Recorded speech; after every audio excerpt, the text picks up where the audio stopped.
everybody, and welcome back. This is Beebe Book Buzz, and we are back with our special edition of Beach Reads, which we have not done now since 2019, and we're very excited to be back.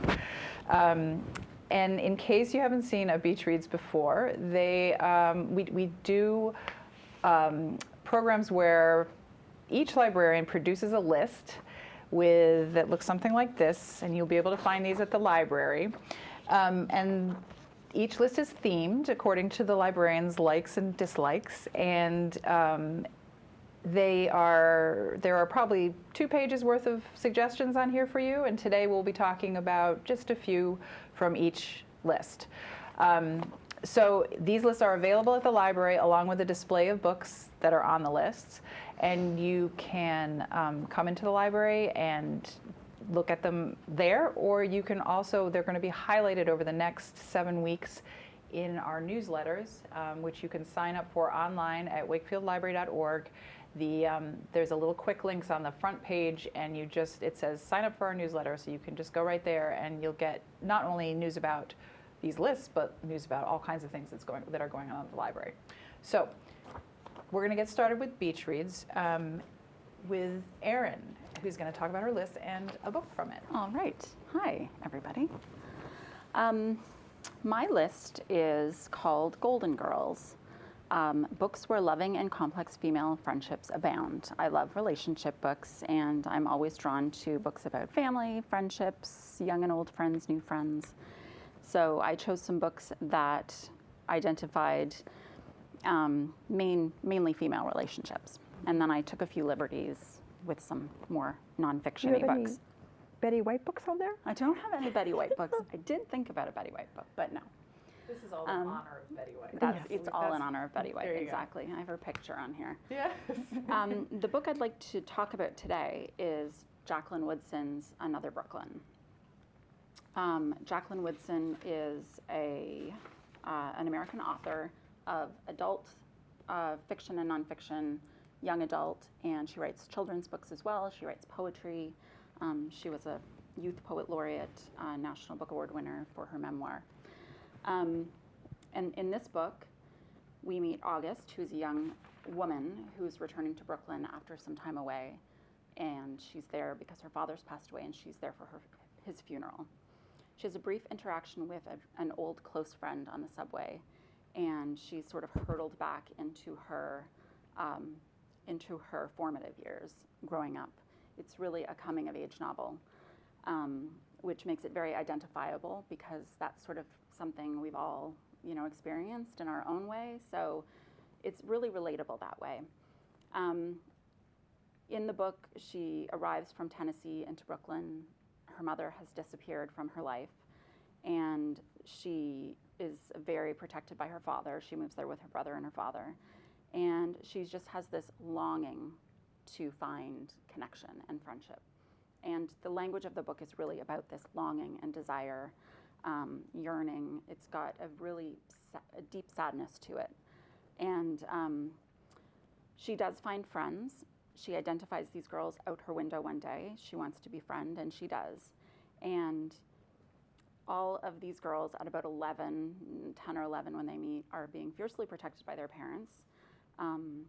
And the book has a tone of sort of this fearfulness of what will come when their innocence is lost.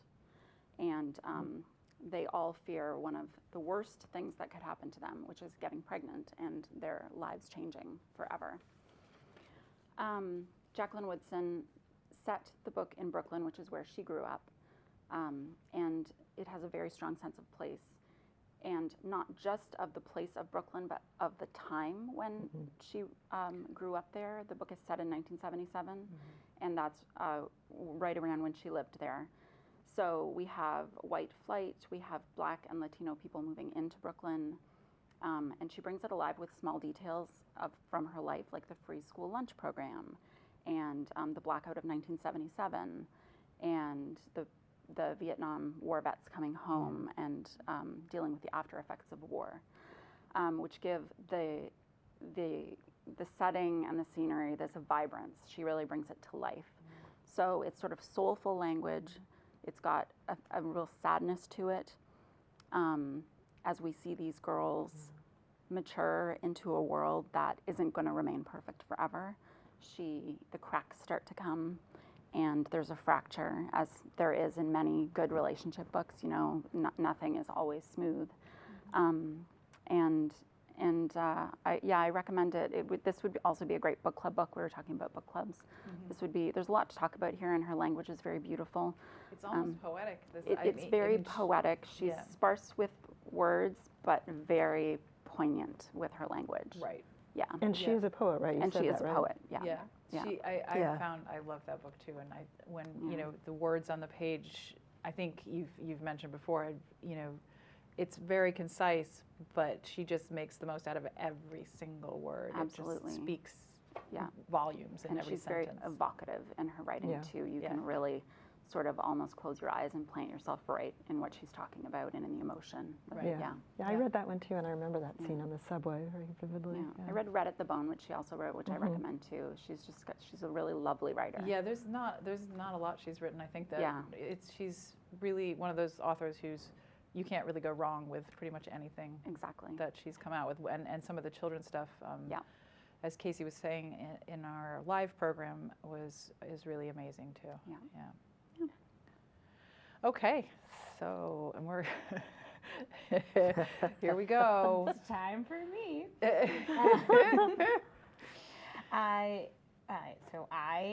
The reason we're all laughing is because this is something very, very different. Yes, we're gonna change topics a bit. So my list, just a bit. So my list is called "It's a Disaster: True Tales of Massive Calamity." We're not laughing at calamity. We are not. We're not laughing at calamity. It is sort of a list designed for all adults who are sad that they didn't get to read the I Survived series. If you are familiar with this group of sort of middle grade and young adult books that are about surviving disasters. So if you, an adult, are sad that those didn't exist when you were a kid, this list is for you. That's what we're saying. So we're talking all nonfiction here? So it's all nonfiction. And they really span a long time and lots of different topics and kinds of disasters. I'll get more into that when we do some highlights. But for the book I'm going to talk Atoms and Ashes by Sergei Plokhy. It is a global history of nuclear disasters. So I know it seems tough, but it is actually a very fascinating book because he really goes into the causes of and some of the solutions to, even if the idea is like we're going to be dealing with this for a long time, of 6 different disasters throughout the sort of atomic age, which he splits into 2 distinct periods. One of which is atoms for war, i.e. disasters accidents that took place in a military capacity, and atoms for peace, which are disasters that took place in civilian power generating capacities. And I think his definition of a disaster is quite expansive. So the first thing that he discusses is the Castle Bravo test, which is a U.S. test of the hydrogen bomb that generated a lot more power than they thought it would, which is a disaster in that the fallout caused quite a lot of problems, but in many ways was actually a success. The bomb did go off. It was useful. So it's his use of disaster there is like, it's more the handling of what happened in that did that. The outcomes, yeah. The outcomes, exactly. And that's really what a lot of this book is about, is what actions did people take that led to either disasters being better or worse, or people's understanding of what happened being better or worse, and the confidence that people had in nuclear capacities after them. It's really fascinating because you do cover the entire world. So Castle Bravo test, a Soviet military meltdown, which obviously people didn't know about. That was basically hidden until the 80s. That was so classified. A British nuclear meltdown at a plant where they were enriching uranium. The 3 Mile Island, which is obviously the U.S.'s sort of most famous nuclear disaster. Chernobyl, possibly the most famous nuclear disaster. And then one that happened in the lifetime of many people, in the living memory of many people now, Fukushima. And it's just really fascinating how you get into the details. It is a process book. It does have a lot of details. It is academic. He is an academic. He works at the Ukrainian Research Institute at Harvard. He's a scholar of the Cold War, which is where a lot of these things come out of. They're sort of inextricably linked. And so it is academic.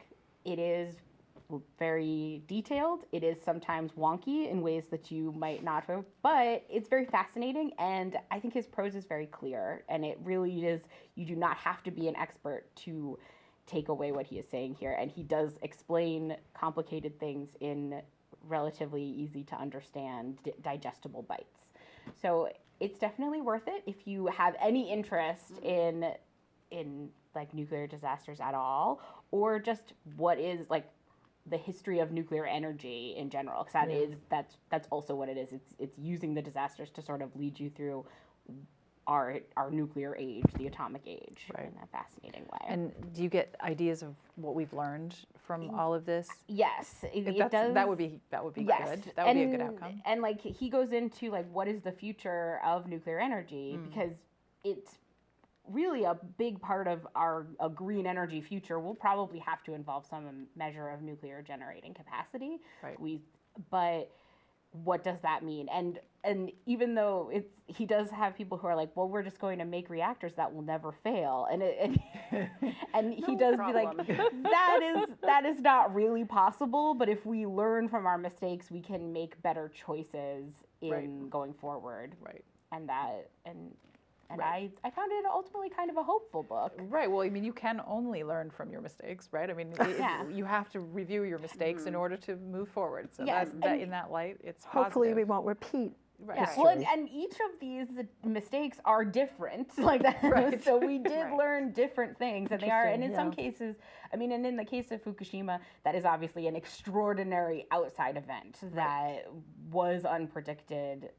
But so it's harder to say like, well, they should have known. Well, I mean, hindsight being 2020, but it is hard to know that. Yeah. And I found it really fascinating and well worth it. If you watched the HBO show Chernobyl, Oh yeah, that's right. and read those books about Chernobyl, he does have a standalone book about Chernobyl as well. You read that and were like, what happened in other places? Pick this up. Might There be it a is. Good choice. Great. Okay, from nonfiction to memoir. And your list is? So my list is books that will be coming out. Either they've just come out or they're coming out in July. I think I have one that's in August. And it's both fiction? It's both fiction and nonfiction. And so if you want them, you should go online or come in and talk to us and put a request on give hold. us a call and we can put it on hold for you. So the book I'm going to talk about is called, it's Krista Bilton's memoir, Normal Family on Truth, Love, and How I Met My 35 Siblings. This is a story of Bilton's coming to be, the story of her mother and father, and how she came to terms with that reality. Now, that sounds pretty straightforward, right? But her mother, Deborah, the daughter of a former governor, California governor, is certainly not straight. She is an over-the-top, charismatic lesbian. And in terms of the forward part of straightforward, her life moved forwards and backwards and forwards and backwards. She was continually going from rags to riches, from not overdoses, but addiction to recovery, thank you, and back again. So she created a really unstable environment for her two daughters.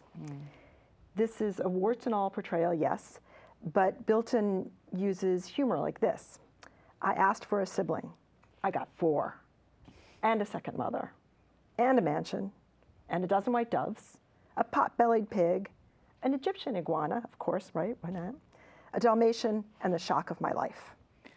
So as you can hear, the writing is pretty direct, conversational, but there's also more to that. This is another sentence. Our new life with Sable, the aforementioned second mother, was like the first day of spring, and the apple blossoms open and the roses bloom. Bilton uses that language to describe all the various places she lived. And there were a lot because of that unstable. Yeah. So they move according to her mother's rising and falling fortunes. They were all in the environs of LA. And reading this book, you'll learn a lot about the various LA enclaves, from the ultra-rich to the down and out. Most of the book revolves around Crystal's mother, but she also delves into her father's life and that intersection with hers. She lives always with her mother, but sometimes the father lives with them. So Deborah met Crystal's father in a beauty salon while they were both getting their haircut. He was handsome, athletic, and from a well-to-do family. Hooray! Having long wanted to start a family of her own, she sees in him a potential sperm donor. After he agrees, she has him test his sperm at the California cryobank. And she has him promise to never do this with anybody else. No one else. He promises, but she has, as the title says, 35 siblings and still counting. The concluding chapters of the book deal with Crystal's acceptance of her mother and her father and her multitude of half-siblings, many of whom she meets.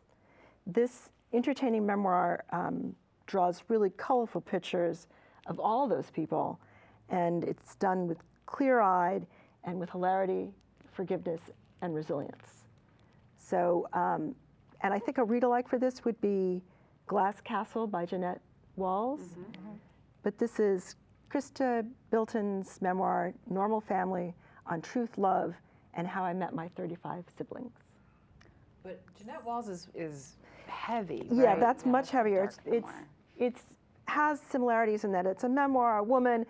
There are the down and out parts, but this has a lot of hope. I mean, in Jeanette Walls, It's It- hard. Mental illness. It's hard. it's mental illness. Well, her There's mother, some- yeah, this one, there's some but here. no, but her mother is still down in Jeanette Walls's book, and this mother is much more resilient. Right. Much, This book sounds fascinating to me. Yeah. Like, yeah. It was fun. Yeah. All right. Okay, so moving on to my list, which is, I called it just the short list because it's, once again, I've done this before, if you've seen these before, books under 200 pages, and pretty much all of them are actually quite a bit under 200 pages. It's amazing how many really pretty short books there are out there, 147, 159. I'm looking at all these. There is one that's 255, but it's only about that big, so it's like you can't really call it. Yeah, I'm going to take yours on the trip with me. Yeah, oh, because they're small. light. Yeah, I'm light. Right. So the one I wanted to talk today, and oh, I should say that this list is it has a really wide variety. I mean, some of them are sort of cozy mysteries, and some of them are horror, and some of them are more literary fiction, and there's authors from all over the world. So it's a variety. The one I want to talk today, speaking of international, is If an Egyptian Cannot Speak English by Noor Naga. And the author actually has lived in this country, but she is born in Alexandria, and she now teaches at the American University in Cairo. So she absolutely knows whereof she speaks in this book, as you will see in a moment. It's a book that surprised me, and for a number of reasons. It's a relationship story, first of all, and I love that because I always love relationship stories. Like Erin, I love that's one thing that will make me turn a page, right? Like knowing what happens yet next and the nuances and all that stuff. That's one thing. This one is also a story of contrasting cultures. There's North America and North Africa. There's wealth and there's poverty. There's sort of country versus city. And then third, the structure of the book is unique. It's told in 3 distinct sections.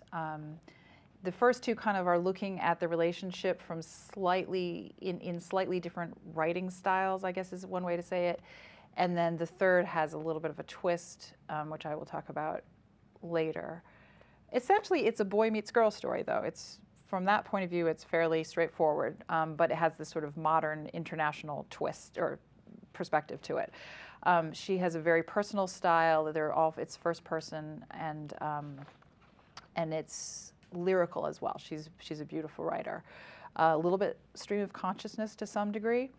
It's set in present-day Cairo, and that in itself was very interesting to me because I don't think I've read one set in present-day Cairo before. And it takes place, now-ish, maybe a couple of years ago, but about 10 years after the Arab Spring uprising. So we're talking a time when they've had a chance to kind of have their hopes dashed by the promise of that time. And the young unnamed narrator, one of our young unnamed narrator, wow, I can't say that one today, narrators, comes from the countryside to Cairo during the Arab Spring, and he makes a living as a photographer and does quite well for himself for a while the uproar is happening. And then now he's a little bit more down and out. He's living in a rooftop shack. He's struggling with addiction. And this is when he meets the unnamed narrator young woman, I should say. She is a wealthy Egyptian American who wears sort of beautiful clothes, sports a shaved head. She's, which raises some eyebrows in Cairo for various reasons. Some people pity her because they think she might be ill. Some people think she's a boy. So, there's all kinds of reactions to that she deals with, and her parents had come from Egypt in the 80s to this country, so she has a sense that she's coming back home, but of course she's never lived here, and so there's a lot of surprises in store for her, the kinds of experiences that she's going to have, and I'll read it a little bit in a second. As you move through the book, it's told in these alternating first-person chapters, and you get a sort of sense from her of she says, she's talking about the fact that people, when she speaks, they look at her, they think she's a Cairene, she's from Cairo, and then she opens her mouth, and her Arabic it's childish at least. I mean, it's fluent but childish, and so then they reassess and they start talking to her in English. You know how it is when you go to a foreign country, right? So all at once she's an insider, but she's an outsider. And then she says the city itself is not what she expected. I expected the traffic and poverty and pollution, but not like this. It's a city dialed up to its extreme. Sammy and Reem, who are two of her friends, had to teach me how to cross the road and live. They each held one of my hands and we practiced. And so, she talks about the traffic, and then she says, she compares it to New York, and she says, compared to New York, this is a real place where real things happen. Not microaggressions that are tweeted about, not theory. These are adult aggressions, bodily, bloodying. The beggars are missing arms or legs and come up to tap on the glass, show you their stumps, open their mouths to show you no tongue. Right? So it's the world that she comes from, the one of the tweeted microaggressions and all that kind of stuff, and this world. So these are really interesting, and this kind of stuff is coming up through the whole book. Really interesting juxtapositions all through. And then his life, which is yet again another remove, right? Because he's coming from this really kind of backwater town, dysfunctional family, like might as well be a different planet from where she has come from in wealthy New York. So all of that plays out, and you can kind of see why this relationship might not work, right? I mean, it does for a while. But it's not really a spoiler to say it doesn't work, because in some ways the relationship, although it is central to the book, it is also partly the vehicle to give you all this other fascinating information and set this scene. And so all of that, and then as I mentioned at the very beginning, there's a twist in that final section where suddenly you get yet a new perspective, which gives us not only a perspective on this relationship, but a perspective on the author herself and her writing of the book. So we get this kind of like meta look at all that's gone before. And we even start to have some questions about, was this true? Is that sort of like true? Breaking the third wall? It's like breaking the fourth wall. Yes, a little bit. Yeah. It sort of reminds me of Atonement, when you get to the end of the book Atonement and you realize that maybe the beginning of that book was actually a narrative Right. constructed by a character. Like, Right. Yeah. Well, and Yeah. that she's in the last part of the book, she's in a writing class, and you're getting feedback for her on Oh, the wow. writing of the book. So it really does add this other layer to it,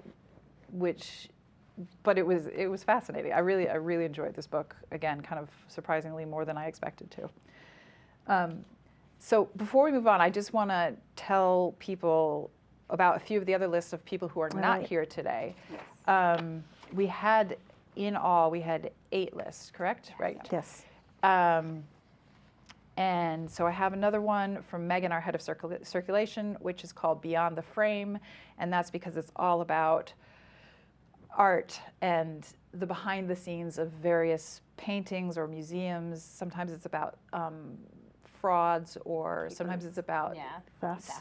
thefts, right? Art thefts. There's all kinds of things going on. So there's a whole, and that's all nonfiction. So that's Megan's Beyond the Frame. Casey, who's our young adult librarian and the head of the youth department, wrote a big list called Finding Family When Everyone Probably Wants You Dead.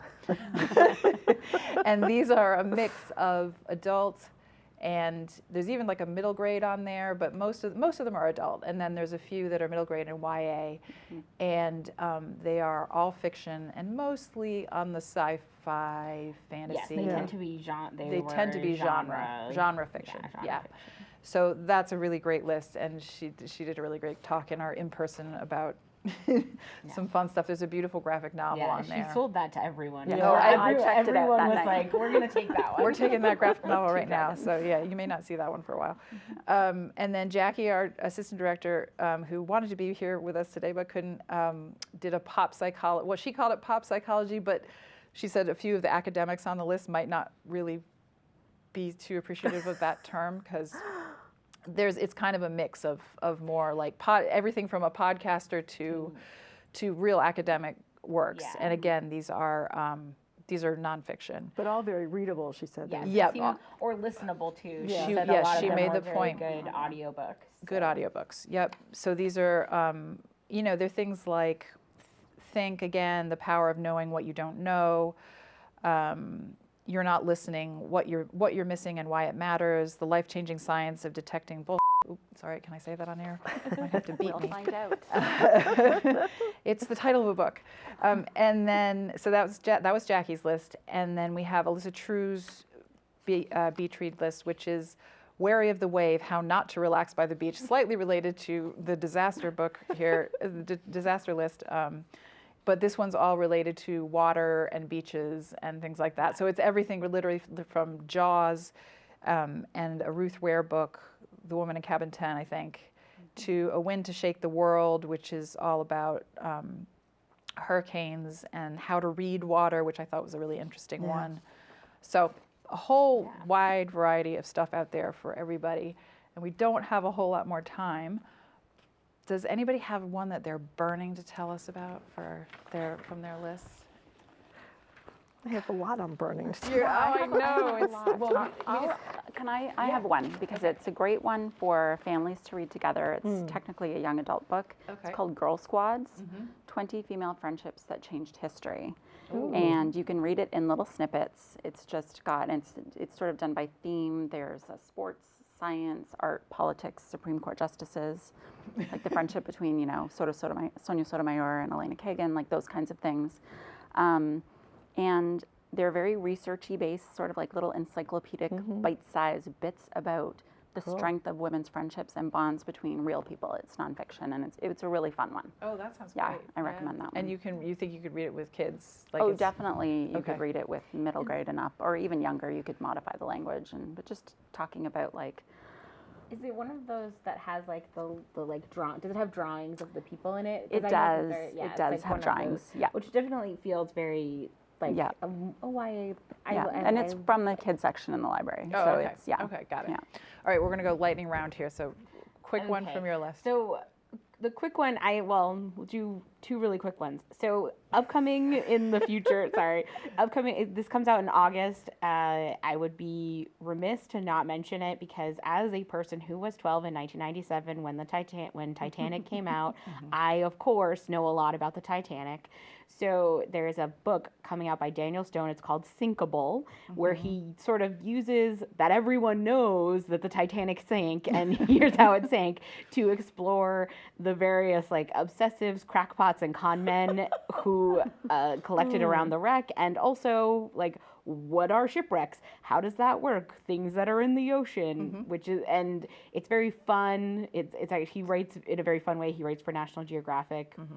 And it's a really good exploration of kind of the world's most famous shipwreck that even people are like, it's not actually that interesting, but we all know There's about more it. to it. Okay, that's good. That's a good one. Yes. Oh, okay. So I'm going to tell you about Big Girl by Mecca Sullivan, and it's traces the intergenerational hungers and desires of Black womanhood, as told through the eyes of this just wonderful 8-year-old African-American girl. She's got a really vibrant voice, and she's also, I think, well, she does nonfiction and short stories. I'm not sure that she's a poet, but it reads like poetry. It's just really beautifully written. Okay, and that's called Big Girl? Big Girl. Great. And I'm just going to talk about 2 real quick ones. These are actually the first 2 on my list, and the reason I'm highlighting them is because they're both the most soothing, meditative, just lovely books. This one in particular, A Psalm for the Wild Bill, a lot of people are reading it right now. First in a series by Becky Chambers, who's actually a sci-fi writer, but I wouldn't really go as far as to even call this sci-fi, except that it has a robot in it, but don't let that bother you. It's just like, it's like a fairy tale, and it's lovely. And the epigraph for this book is for anyone who could use a break, and that pretty much says it all. It's a lovely buddy story and fairy tale kind of Think of that movie. Beth, You know can't that leave one, us the hanging. cute one with Are you talking about the... I'm talking about Wally. Wally. Yes. Wally's more depressing than this book. Oh, okay. So I would say this is probably even better than that, and it's the first in a series, so great. But the first 2 on my list are really books if you just feel like you need a break and something soothing. There you go. All right, I think that's probably all we have time for. Remember, you can get hold of these lists at the library or by going to the main page of our website, which is wakefieldlibrary.org, and going to the quick links and signing up for the newsletter, and you'll get some highlights from these each week in the following weeks. We hope to see you back here next time, and for now, this is Book Buzz signing off. Thanks.